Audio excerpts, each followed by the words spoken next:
श्री राधे, हर हर महादेव, जय श्री राम। आप सभी दर्शकों का स्वागत हमारे YouTube चैनल सितारे आपके नौ में। जो भी दर्शक हमें देख पा रहे हैं, आप अपने जन्म कुंडली का संपूर्ण विश्लेषण कराना चाहते हैं तो आप हमसे फोन पर बात कर सकते हैं अपॉइंटमेंट लेकर के।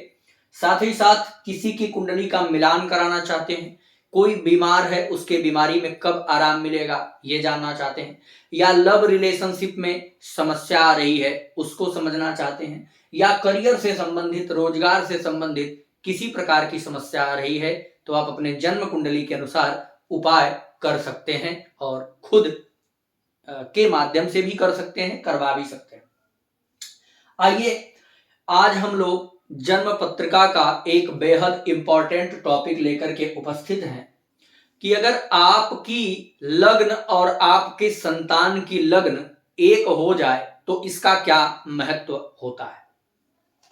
देखिए, बेहद इंपॉर्टेंट होता है जीवन में जब आपका विवाह होता है, और कहीं उससे भी ज्यादा इंपॉर्टेंट होता है जब आपको संतान प्राप्ति होती है। संतान प्राप्ति होना यह भी किसी वरदान से कम नहीं है। आइए, इसका ज्योतिष में कितना महत्व है, आपकी संतान आपके जीवन में क्या परिवर्तन ला सकती है, 100% ला सकती है। आप अनुभव करिएगा, आप हमें जहां से भी देख रहे होंगे, आप अपना पीछे का जीवन याद करिएगा जब आप कुंवारे थे या जब आप केवल मैरिड थे, और आप वह जीवन भी याद करिएगा जब आपकी संतान उत्पन्न हुई, जब आपका बच्चा पैदा हुआ। तो ध्यान रखिएगा, आपको बड़ा परिवर्तन देखने को मिलेगा।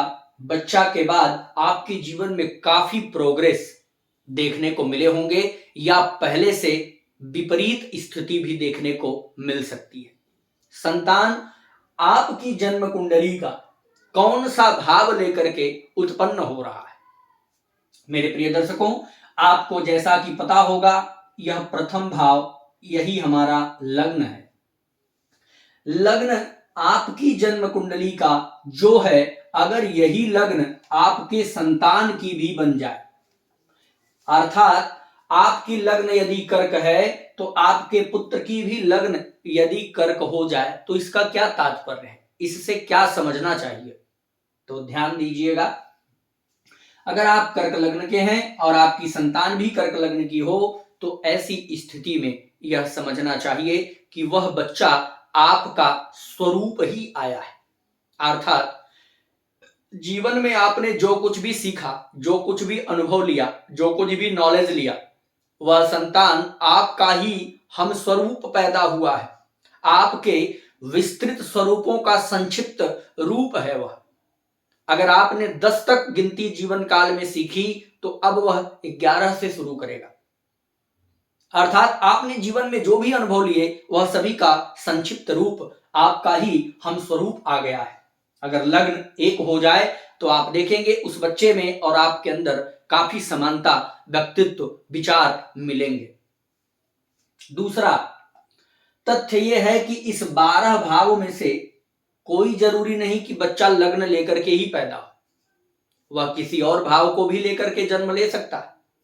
तो मेरे दर्शकों, आपको ध्यान रखना है कि जन्म कुंडली में अगर प्रथम भाव लेकर के बच्चा पैदा हुआ तो उसका तात्पर्य है कि वह आपका हम स्वरूप है। लेकिन वही बच्चा अगर द्वितीय भाव लेकर के जन्म ले रहा हो, आपके दूसरे घर को वो लेकर के पैदा हो, अर्थात आपका जो दूसरा घर हो वह बच्चे का लग्न होना चाहिए।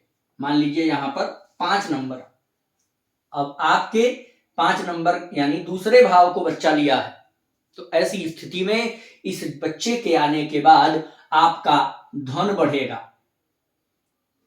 आपका बैंक बैलेंस बढ़ेगा, आपके सौंदर्य में निखार आएगा, आपके बोलने के तौर तरीके बदल जाएंगे। जैसे इसके पहले जब बच्चा नहीं हुआ था तो आपके अंदर चिड़चिड़ापन था, लोगों को देख करके चिढ़ते थे, किसी से प्रेम नहीं होता था। पर अगर आपके द्वितीय भाव को लेकर के बच्चा पैदा हुआ तो आपके संस्कारों में परिवर्तन आ जाएगा, आपके दैनिक चर्या में, दैनिक जीवन में परिवर्तन देखने को मिलेंगे। वहीं अगर आपके तृतीय भाव को लेकर के बच्चा पैदा हुआ, अर्थात जो आपका तीसरा घर है, वह इसका लग्न हो जाए, तो ऐसी स्थिति में आप देखेंगे कि आपके पराक्रम को लेकर के बच्चा पैदा हुआ है। आपके छोटे भाई बहन से अगर संबंध खराब थे तो उसको लेकर के वह बच्चा पैदा हुआ है, संबंध ठीक होने की उम्मीद करेंगे।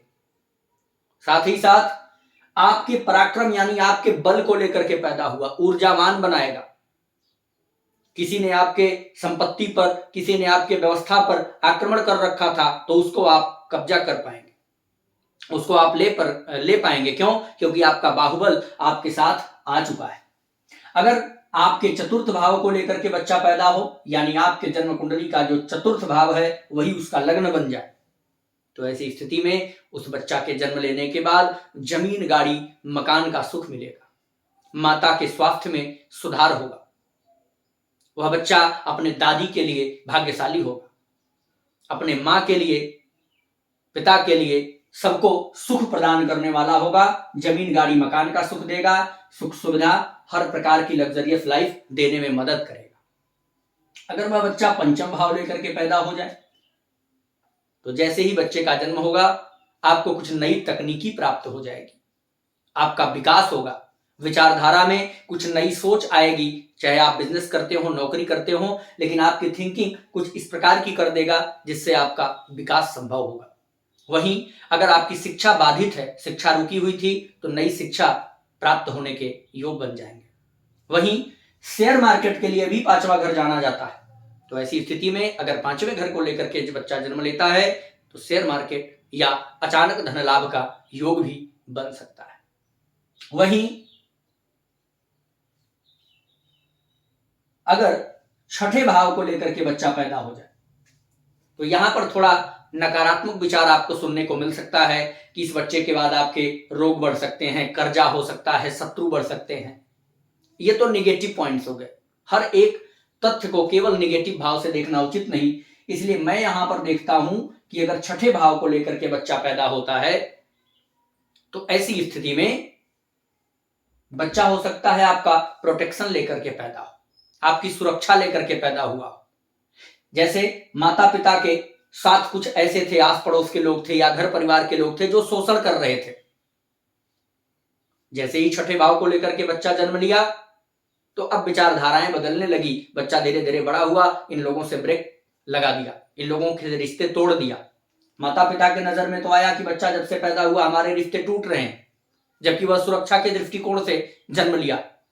तो आपको यहां से यह भी समझना होगा कि अगर आपका कहीं नुकसान हो रहा है, कोई मान लीजिए बच्चा छठे भाव को लेकर के पैदा हुआ और आप बीमार पड़ गए, किसी भयंकर बीमारी में डूब गए, तो इसका मतलब यह भी है कि अगर वो भयंकर बीमारी उस समय उभरती नहीं तो उसका समय से इलाज नहीं होता, फिर बाद में जाकर के वो मृत्यु का कारण बन सकती थी। पर जैसे ही छठे भाव को लेकर के बच्चा जन्म लिया तो कोई बीमारी अंदर छिपी थी वह बाहर आ गई और समय अनुसार उसका इलाज हो गया, आपके प्राण बच गए।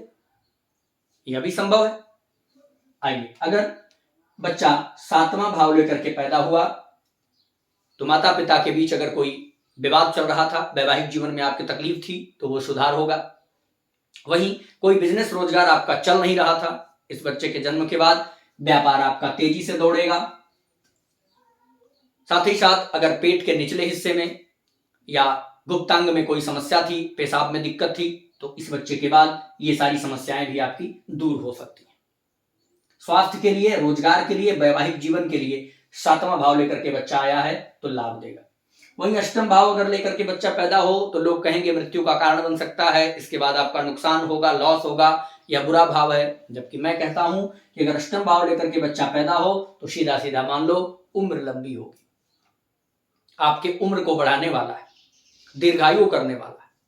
साथ ही साथ आपको कुछ ऐसी गुप्त चीजों का ज्ञान करा देगा, कुछ ऐसे अनुभव आपको मिल जाएंगे या किसी से ऐसी सूचना मिल जाएगी जिससे आपका विकास होगा। जैसे आपकी कोई जमीन जायदाद हो, कहीं छिपी हो, कहीं बची हो, पता नहीं चला आज तक कि मेरी वहां भी जमीन है। बहुत लोगों के पास ऐसा होता है जिनकी जमीन पूर्वजों के अनुसार थी पर कागज में आज पता चला कि मेरा वहां भी है। इस प्रकार के आपको अनुभव मिल सकते हैं। दूसरा, घर में ही कहीं जमीन के अंदर कुछ पैसा हो, रुपया हो या कुछ अनमोल वस्तु हो छिपी थी, उसका पता चल जाए। या साथ ही साथ आपके कुछ ऐसे पैसे हों जहां पर डूब चुके थे, उनके मिलने की बिल्कुल उम्मीद नहीं थी। वो एक तरह से समझ लीजिए कि दरिया में चले गए थे, लेकिन फिर भी अगर अष्टम भाव को लेकर के बच्चा पैदा हो तो ऐसे गए हुए वस्तु का आने की उम्मीद बन जाती है। अगर वह बच्चा नवम भाव लेकर के पैदा हो जाए तो समझ लीजिए वह आपका भाग्य लेकर के पैदा है, आपके धर्म को लेकर के पैदा है, आपके उन्नति को लेकर के पैदा है, आपके द्वारा पिता की जो संपत्तियां थी अगर उसमें कोई कमी आ रही थी तो उसमें सुधार को लेकर के पैदा हुआ है। अगर वही बच्चा दसम भाव लेकर के जन्म ले ले तो आपके कर्म को लेकर के पैदा हुआ है। आपका जो भी काम है, जो भी नौकरी है, उसमें प्रमोशन के योग बनाएगा, आपके जीवन में आगे ले जाने की स्थिति तैयार करेगा। तो इस प्रकार से अगर एकादश भाव लेकर के बच्चा पैदा हो तो आपके लाभ को लेकर के पैदा है। बड़े भाई बहन से संबंध खराब थे, उसको ठीक करने के लिए जन्म लिया है। आपकी कुछ इच्छा अधूरी थी, उसको पूरी करने के लिए पैदा हुआ है। अगर वही बच्चा द्वादश भाव लेकर के पैदा हो जाए तो ऐसी स्थिति में लोग कहेंगे कि आपके व्यय को लेकर के पैदा है, वैवाहिक जीवन में तनाव लेकर के पैदा है, जेल यात्रा करा सकता है, इस प्रकार के लोगों का बयान मिल सकता है। जबकि मैं कहता हूं कि अगर द्वादश भाव लेकर के बच्चा पैदा हो जाए तो ऐसी स्थिति में आपके मोक्ष का कारण बन सकता है, आपको मोक्ष दिला सकता है। माता पिता के संबंधों में खराबी थी उसको ठीक कर सकता है। वहीं द्वादश भाव जन्म अगर लिया हो, द्वादश भाव को लेकर के बच्चा पैदा हो तो माता पिता को तीर्थ यात्रा करा सकता है,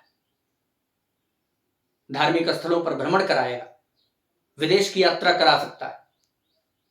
तो इस प्रकार से आपके किस भाव को लेकर के बच्चा पैदा हुआ, मैंने पूरे 12 भावों का विश्लेषण किया है। यह एक बेहद इंपॉर्टेंट जानकारी आपके लिए हो सकती है।